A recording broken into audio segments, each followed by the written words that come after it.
नमस्कार दोस्तों हम लोगों की जीएस के प्रश्नों की सीरीज़ चल रही थी। उसी सीरीज़ में अभी तक हम लोगों ने पहला पार्ट देख लिया था। आज की डेट में हम लोग दूसरा पार्ट देखेंगे और दूसरे पार्ट में देखिए ज्योग्राफी के प्रश्नों को, काफ़ी प्रश्नों को हम लोग चीज़ों को देखेंगे। तो आप लोगों का कार्य क्या है कि आप लोगों को बस चीज़ों को रटना है, ठीक है। और दोस्तों थोड़ी सी सूचना भी है कि जैसे कल की डेट में संडे है और संडे को थोड़ा सा मुझे डॉक्टर को दिखाना है, तो इस वजह से कल वीडियोस और नोट्स नहीं मिल पाएंगे, ठीक है। तो ये छोटी सी सूचना है। और यह जो सीरीज़ है दोस्तों, प्रश्नों को आप लोग बेहतर ढंग से चीज़ों को रटने का प्रयास करिए। बस आप लोगों का कर्तव्य बस इतना है कि आप जो प्रश्न दिए जा रहे हैं पीटी के ग्रुप में, पीटी 2022 के ग्रुप में, तो उनको आप लोग बेहतर ढंग से रटने का प्रयास कीजिए।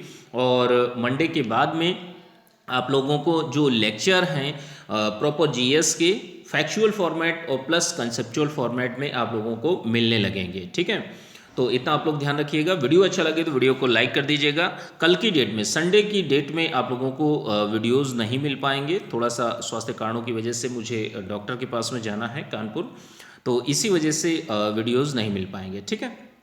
आइए स्टार्ट करते हैं। 27 नंबर क्वेश्चन है, ज्योग्राफी का है। पहला पार्ट जो था आपका हिस्ट्री का था, दूसरा ज्योग्राफी का, और अगला वाला पार्ट जो होगा वो पॉलिटी का या साइंस का होगा, ठीक है। तो इससे क्या होगा कि जीएस के आपको प्रश्नों के स्वरूप में सभी चीज़ें एक साथ मिलती रहेंगी। बस आप लोगों का कर्तव्य बस इतना है कि चीज़ों को रटते रहिए, क्योंकि देखिए कन्फर्म अगर आप नहीं होते तो वहाँ पर गलत करके आते हैं। तो ये चीज़ें गलत ना हो, इसलिए आप लोगों को प्रश्नों के फॉर्मेट में आप लोगों को क्वेश्चंस दिए जा रहे हैं, ठीक है।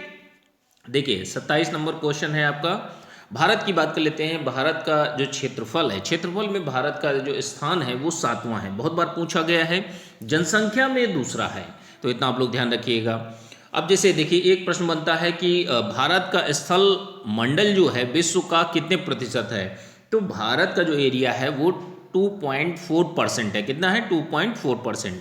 मानक समय रेखा की बात कर लेते तो मानक समय रेखा जो है वो 82 डिग्री 30 मिनट पूर्वी देशांतर से गुजरती है। तो ये चीज़ भी इंपॉर्टेंट है, इसको भी आप लोग देखिए।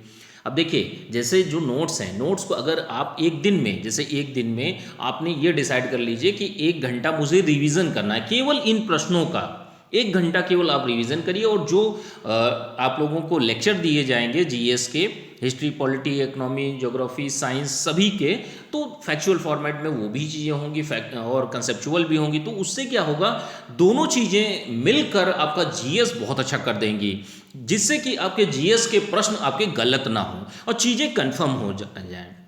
ज़्यादा से ज़्यादा चीज़ों को आप लोग रटते रहिए, ठीक है। 28वां नंबर प्रश्न है, भारत में गाँवों की संख्या कितनी है। तो 6,40,932 है, ठीक है। तो इतना आप लोग ध्यान रखिएगा। आइए अगले प्रश्न में चलते हैं। भारत का विस्तार देखिए, विस्तार के बारे में कई बार पूछा भी गया है कि जैसे उत्तरी पूर्वी गोलार्ध में 8 डिग्री 4 मिनट उत्तर से 37 डिग्री 6 मिनट उत्तरी अक्षांश तक स्थित है, ठीक है। पूर्वी देशांतरों में देख लीजिए 68.7 डिग्री 7 मिनट पूर्व से लेकर 97 डिग्री 25 मिनट पूर्वी देशांतरों के मध्य फैला हुआ। तो ये विस्तार है इंडिया का, ठीक है।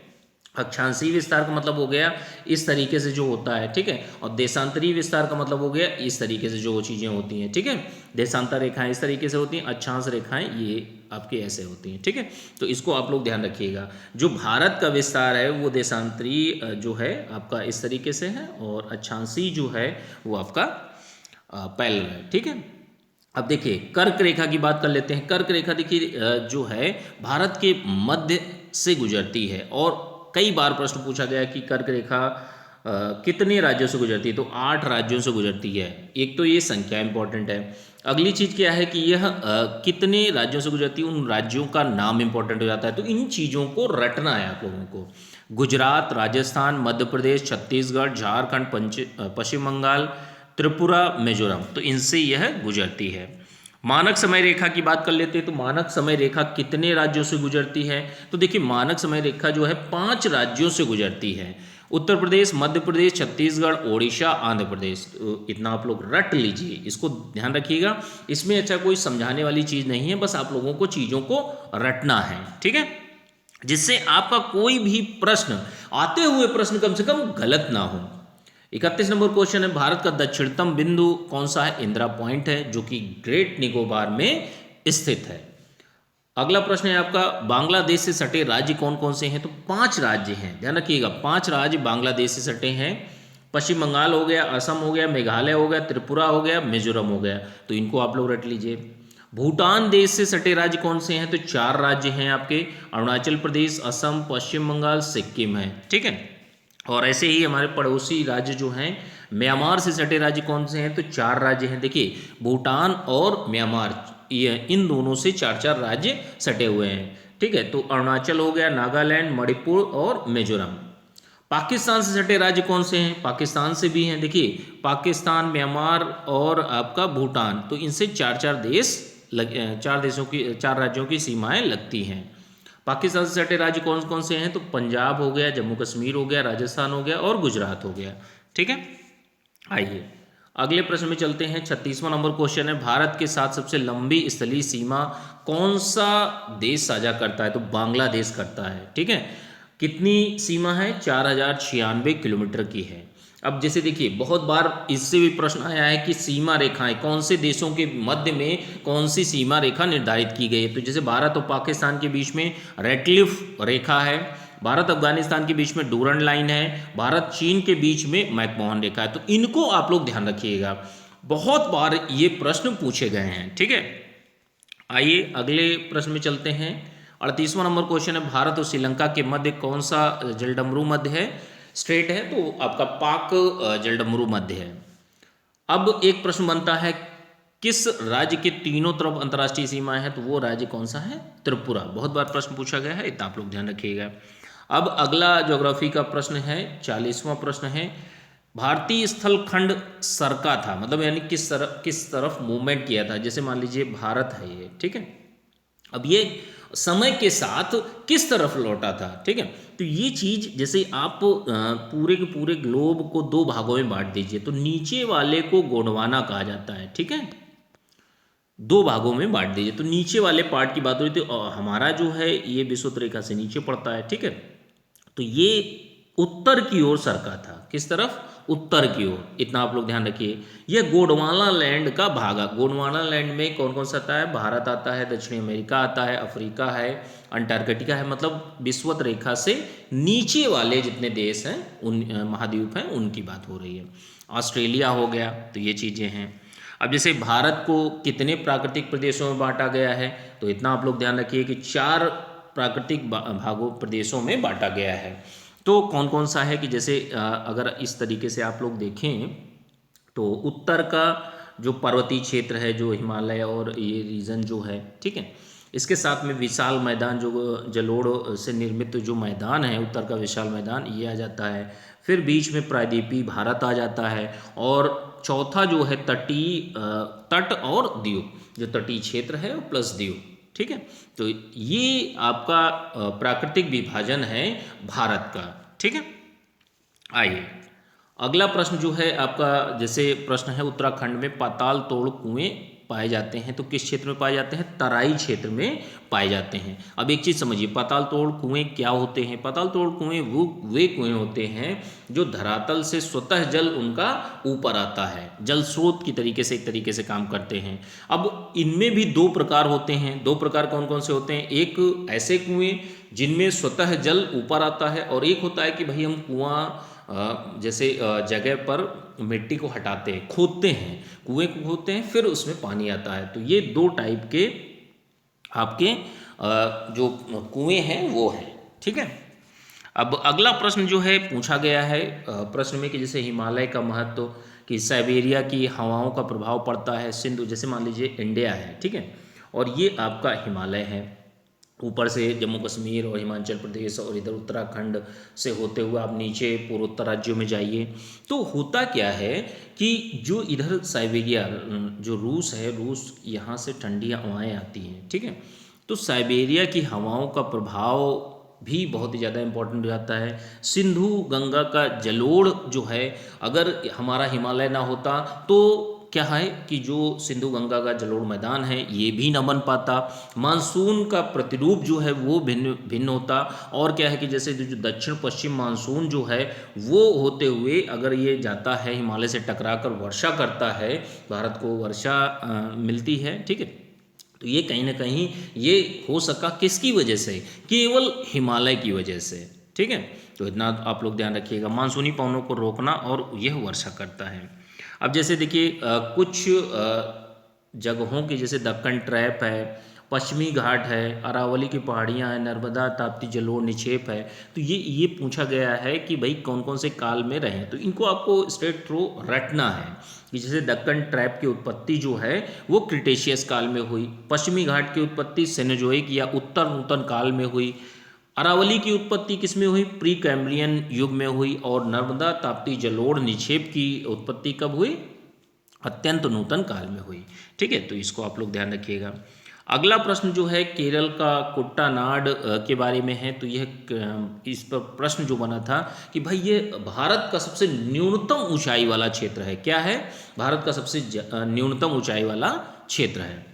अगला जो प्रश्न है 46 नंबर है, मरुस्थल क्षेत्र कौन सा है, तो ये सिंधु का क्षेत्र है, थार मरुस्थल, जैसे राजस्थान पाकिस्तान दोनों में बटा हुआ है, ठीक है। तो थार मरुस्थल ये सिंधु क्षेत्र में भी आता है, तो इसी पर प्रश्न बना था। तो अब अगला प्रश्न थार मरुस्थल से संबंधित हो सकता है कि भाई थार मरुस्थल का विस्तार कहाँ होता है, कितना इसका एरिया है, तो 2 लाख वर्ग किलोमीटर है, ठीक है। कभी कभी हो सकता है आपको पाक का एरिया न दे कि पाकिस्तान में नहीं विस्तारित है, तो इस तरीके से प्रश्न बन सकते हैं, तो ऐसे प्रश्न गलत ना हो इसलिए डिटेल आप लोगों को दी जा रही है, ठीक है।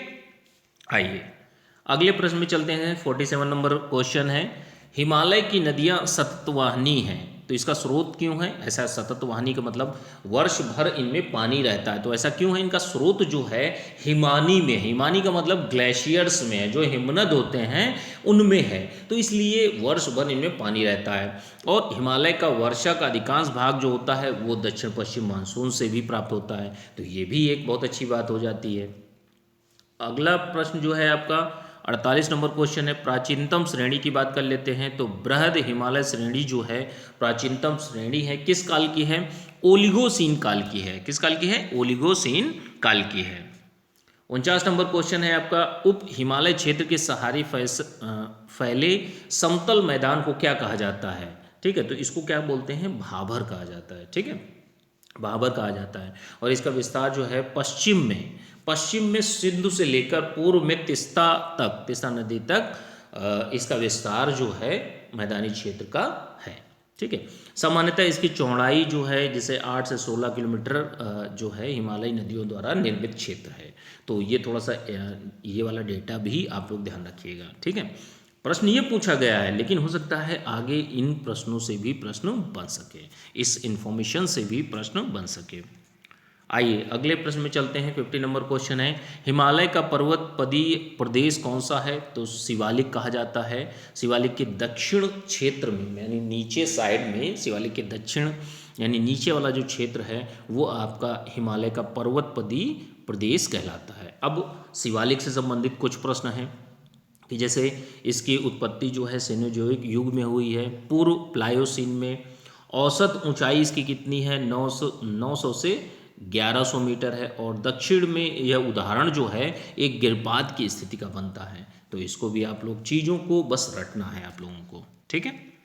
आइए अगले प्रश्न में चलते हैं। 51 नंबर क्वेश्चन है, हिमालय पर्वत श्रेणियों का हिस्सा कौन कौन सा है, तो ये श्रेणियाँ हिस्सा है किसका, जम्मू कश्मीर। देखिए जैसे हिमालय फैला हुआ है तो कहाँ से कहाँ तक फैला हुआ है, तो जम्मू कश्मीर सबसे टॉप पर जाएंगे, टॉप से थोड़ा सा नीचे उतरते हुए राइट हैंड साइड में ही आपको बढ़ते नीचे पूर्वोत्तर तक चले जाना है, कि जैसे अगर इस तरीके से देखेंगे, ठीक है, तो ये आपका जम्मू कश्मीर है, यहाँ से होते हुए ये और इस तरीके से आपका बनेगा जाकर, ठीक है, ये नीचे तक। तो ये पूरी की पूरी प्रक्रिया बनती है। अब इसमें जैसे देख लीजिए यहाँ पर जो है आपका जम्मू कश्मीर है, इसी के बगल में लद्दाख है, उसके बाद नीचे आएंगे थोड़ा सा हिमाचल प्रदेश है, फिर उसके नीचे आएंगे उत्तराखंड है, उत्तराखंड के बाद यहाँ पर आपका सिक्किम पड़ जाता है, सिक्किम के बाद में आपका अरुणाचल ये वाला रीजन पड़ जाता है, अरुणाचल के बाद मेघालय ये बीच में पड़ जाता है, इसी के मेघालय के बाद जो है आपका नागालैंड इधर हो गया, मणिपुर हो गया और नीचे मिजोरम हो गया। तो ये इस तरीके से पूरा का पूरा हिमालय पर्वत श्रेणियाँ फैली हुई हैं। अगर हम हिमालय में यात्रा करते हैं तो हमें वहाँ पर कौन कौन सी चीज़ें या क्या क्या चीज़ें हमें प्राप्त होंगी, तो देखिए हिमालय की यात्रा करने पर हमें गहरे खड्ड प्राप्त होंगे, यानी गड्ढे प्राप्त होंगे। यू मतलब इस तरीके से नदी मार्ग है, जो नदियाँ हैं यू घुमाव वाले नदी मार्ग हैं। और समानांतर पर्वत श्रेणियां हैं कि एक के समानांतर दूसरी के समानांतर तीसरी, इस तरीके से। और इनकी जो तीव्र ढाल प्रवणता है, यानी जैसे अगर ऊपर देखें तो ये नीचे स्लोप जो है तीव्र है, ढाल जो है वो तीव्र है, और यहाँ पर भूकंप की संभावनाएं भी बनती हैं। तो इतना आप लोग ध्यान रखिएगा, ठीक है। अब जैसे देखिए बहुत सारे प्रश्नों में कई बार ये पूछा गया है कि हिमालय का क्रम क्या है, उत्तर से दक्षिण। तो ट्रांस हिमालय सबसे पहले उत्तर में है, फिर उससे नीचे महान हिमालय है, फिर उससे लघु हिमालय है, और लास्ट में शिवालिक है। शिवालिक जो है वो आपकी नवीन पर्वत श्रेणी है, ठीक है। कौन चट्टान नवीनतम है, तो गोंडवाना क्रम की चट्टानें जो हैं वो नवीनतम हैं, ठीक है। आपको सही क्या है वो मटेरियल पता होना चाहिए, वो बात आपको इन्फॉर्मेशन पता होनी चाहिए। अब देखिए गोंडवाना क्रम की चट्टानों में क्या है, कोयला जो है वो उच्च श्रेणी का पाया जाता है। बिटुमिनस कोयला जो होता है जिसकी प्राप्ति हमें गोंडवाना क्रम के चट्टानों से होती है। अब बिटुमिनस में क्या होता है कि सल्फर का अंश जो है, सल्फर कम मात्रा में पाया जाता है, ठीक है। अब अगला प्रश्न जो है आपका दक्षिण से उत्तर श्रेणियों की बात कर लेते हैं। तो दक्षिण से उत्तर, दक्षिण में सबसे नीचे जो है आपका धौलाधर है, फिर इससे ऊपर चलेंगे तो जास्कर है, जास्कर के ऊपर चलेंगे तो लद्दाख की श्रेणी है, और सबसे ऊपर चलेंगे जब उसके कश्मीर वाले क्षेत्र में तो काराकोरम की श्रेणी है, ठीक है। ऐसे ही कुछ श्रेणियों के और नाम हैं। कई बार पूछा गया है, आपको चीज़ें एक जगह पर पता होनी चाहिए और चीज़ों को बार बार आपको रिवीजन करना है बस केवल, ठीक है। दक्षिण से उत्तर, तो ये भी आपका उसी स्वरूप में, सबसे नीचे पीर पंजाल, फिर उसके बाद जास्कर, फिर उसके बाद लद्दाख, फिर उसके बाद काराकोरम। पूर्व से पश्चिम, पूर्व से पश्चिम का मतलब हो गया कि जैसे ये आपका ईस्ट टू वेस्ट है, ठीक है। पूर्व से पश्चिम शिखरों का क्रम, कि जैसे कंचनजंगा सबसे आपके नीचे वाले क्षेत्र में है, पूर्व क्षेत्र में। फिर उससे आगे बढ़ेंगे तो एवरेस्ट है नेपाल में, फिर उसके बाद अन्नपूर्णा है, और लास्ट में ऊपर अगर जाएंगे पश्चिमी साइड में तो आपका धौलागिरी पर्वत है, ठीक है। तो ये आपका पूरा का पूरा प्रश्न था। और इन प्रश्नों को जैसे अभी तो बहुत कम मिल रहा है, लेकिन अब 2-4 दिनों के बाद में आपको इन्हीं प्रश्नों की संख्या बहुत ज़्यादा मिलने लगेगी। तो बस आपका, जैसे आपने आज की डेट में जो PDF दी जा रही है तो उसको आप लोगों को कई बार रिवीजन करना है। हो सके तो इसका प्रिंट आउट करा लीजिए, प्रिंट आउट कराने के बाद इसको रटना स्टार्ट कर दीजिए, ठीक है, जिससे कि आपके प्रश्न गलत ना हो, ठीक है। एक डिटेल नोट्स जो हैं आप लोगों को अलग से मिलेंगे, उनके लेक्चर भी मिलेंगे, ठीक है। तो जल्द ही 1-2 दिनों के बाद में, अब कल की डेट में संडे है, संडे को छुट्टी रहेगी दोस्तों, थोड़ा सा अपने स्वास्थ्य को दिखाना है, डॉक्टर को दिखाना है, इस वजह से वीडियोस अब नहीं मिल पाएंगे। मंडे से फिर चीज़ें स्टार्ट होंगी, ठीक है। तो अच्छे से चीज़ों को पढ़िए। इसकी PDF जो है UPPCS प्रीलिम्स के ग्रुप में, 2022 का जो प्रीलिम्स का ग्रुप चल रहा है तो उसमें आप लोगों को मिल जाएगी। और PT और मेंस की तैयारी आप लोग अभी से अच्छे से कर सकते हैं। और PT का बैच भी चल रहा है, मेंस का भी बैच चल रहा है 2022 का, तो जो लोग भी अपना इच्छुक हों ज्वाइन कर सकते हैं। नंबर जो है 9140085178, इस नंबर पर मैसेज करके आप लोग जानकारी ले सकते हैं, ठीक है। चलिए ठीक है, मिलते हैं अगले वीडियो में। Thank you.